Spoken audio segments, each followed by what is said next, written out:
You know, a lot of people always ask me, Ernest, I really want to do a brisket for my friends, but I don't want to buy a 20-pound brisket. This is an easy way that I'm going to show you today with a 5-pound flat. The way I choose my 5-pound flats, it's very simple and very easy. It's just like choosing a steak.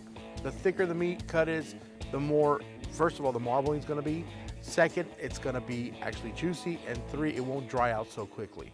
So if you see this flat, it's got a nice 1 to 2 inches on each side, as you can tell. I like to get a brisket flat that has just enough, maybe a 1/4 inch of fat, not too much fat on this. We want the fat inside the fibers and not on the outside. The only thing it does on the outside is it creates grease fires, as well as you're not gonna eat it. So we got a really good example of what it's supposed to look like. You got a nice color of meat, nice marbling inside, and this is what I choose. This is a really good recipe for about 10 to 15 people. You get a 5-pound flat. You don't have to cook it that long, and show you in easy ways how to do this. What we're going to use today is the beef rub for Jack Daniels. Really good rub.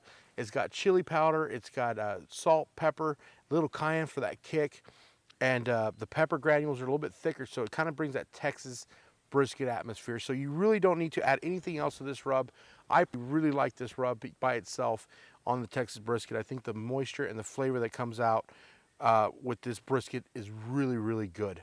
So really simple, easy recipe, really simple steps. It's only 2 steps. It only has 2 ingredients. One is the rub and the other one is a bottled water. So what I'm going to start doing here is seasoning the brisket. Now don't be shy with this. Remember, it's a thick cut of meat, and the more seasoning you have on it, the better it helps to penetrate it. But not only that, you don't want to get too light on this, because the thick cuts of meat like this and long hours to cook need as much as rub as possible. What you're trying to create is a bark. We want that bark. And in Texas, what we're known for is all about that bark that's on that brisket. So as you see, I'm heavily coating it and I'm patting it. And don't be shy. Get on the corners, get on the sides, rub it down really good.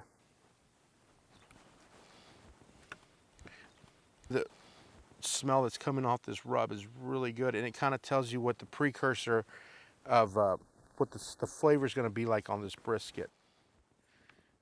Go on the other side, season it up really good. As you can see, I'm layering it on real thick. Oh yeah, baby. And you can just see all the pepper granules. Okay, so this is the one step I was telling you about. I like to pat it down, kind of get in there. Now here's the other part. Just get yourself, the bottled water and a spritzer.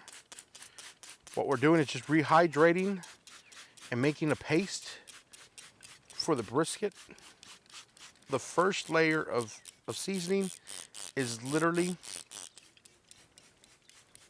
a paste. So what I mean by a paste is it's basically absorbing all the water, and you can literally pick it up and it looks like a paste on your finger. So that's what you want. Now once it's absorbed, we're going to go back with a second layer.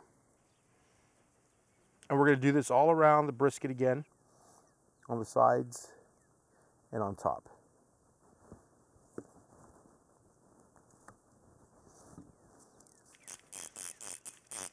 I like to use water, and a lot of people, use mustard.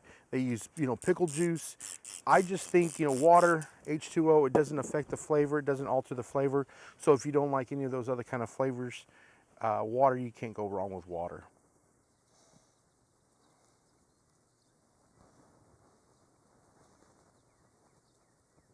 So now it's starting to absorb. Now what I like to do is put it in the refrigerator for about 45 minutes to an hour. With the beef brisket, you could actually do this the night before. The longer it sits, the better it gets.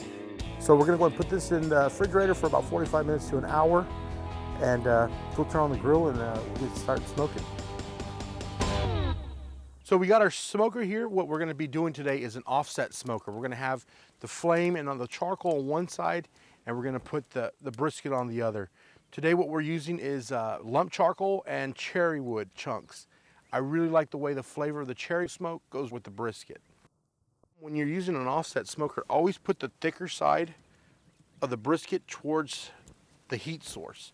So if your heat's coming from this way, you want the thicker side on the left side. The reason why is you want the thicker cut of meat get more of the heat than the thinner cut on this. So obviously, as you can tell, as our brisket is a little bit thinner on this side, we don't want so much direct heat on that. So we're going to go and set it and close it. and start smoking. But rule of thumb, about 250, 275 per hour per pound.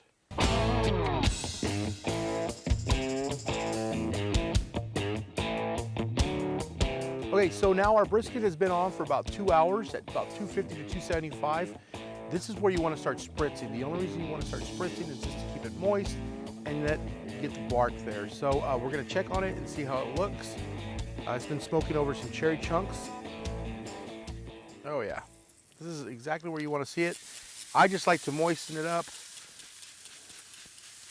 It helps it relax, give it a little extra steam when it's cooking. Get it in there real good. And remember guys, there's a famous saying that we use in the barbecue industry is, if you're looking, you ain't cooking. The reason why is every time you open it up, you're releasing a lot of the heat, and it really goes from a, it could be a 50-degree difference by the time it bounces back up. So it might alter your time. So I really open it up twice or maybe 3 times.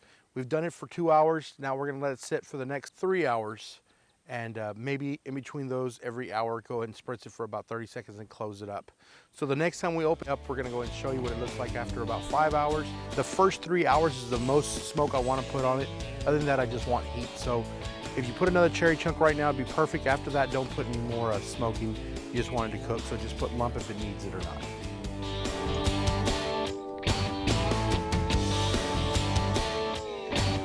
All right, so this brisket has been cooking for about 5 hours, about 275. Looks great, great mahogany color. Now we're gonna let it rest for 2 hours and slice into this bad boy. All right, so it's been 2 hours and I'm dying to check this brisket out. So I'm just gonna go ahead and start slicing here. Oh yeah, and if you cooked a nice brisket when it just slices right through.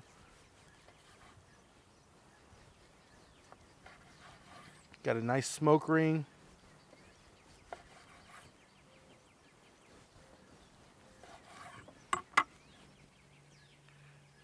Perfectly juicy, moist,